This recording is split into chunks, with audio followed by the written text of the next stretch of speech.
2017-yil 117 ming kilometr yurgan.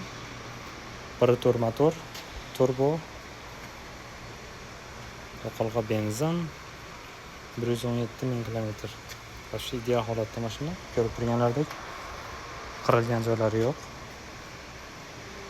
Narxi 6 million 700 ming so'm. Va shu ishkalab turibdi mashina. Mashinadan avariya holati yo'q. Chap tomonda orqa qanotda hamda orqa eshikda kraskasi bor. Hozir ko'rsatamiz. Atroflardan qirilgan, urilgan joylari yo'q. Shu orqa krelloda hamda orqa eshikda kraska bor ekan xolos. Lekin kraskasi ko'z bilan bilinmaydi. Salonlari mana pokiza.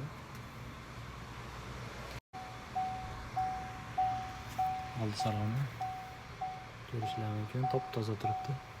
Mashinaning faqat luki yo'q ekan xolos. Boshqa hamma narsasi bor. O'ta ekonomishni 1.4 motor. Kimga kerak bo'lsa, bemalol aloqa qilasiz. Bluetooth, HiPaslari hamma narsasi turibdi. 6 million 700 ming